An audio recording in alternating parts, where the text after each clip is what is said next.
Welcome to World Buzz Bulletin.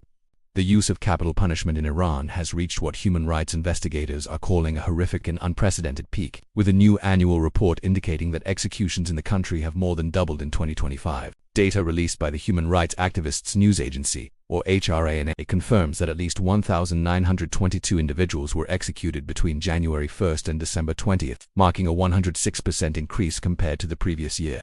The surge represents the highest number of judicial killings documented in Iran in over a decade, according to the findings. The vast majority of these executions, roughly 95%, were carried out in secret, without official announcement from the state judiciary or government-affiliated media.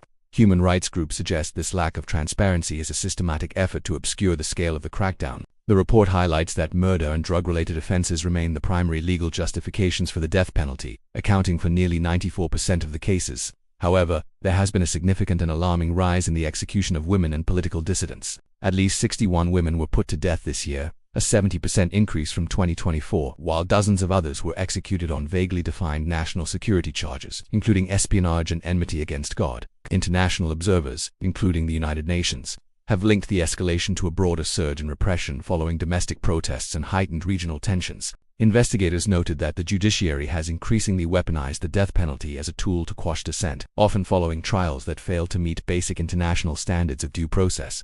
As the year draws to a close, the No to Executions Tuesdays campaign, a movement led by prisoners within Iran, marked its 100th week of hunger strikes. In a statement, the group described the current wave of violence as a killing machine designed to instill fear, with at least 168 new death sentences issued in the final months of the year.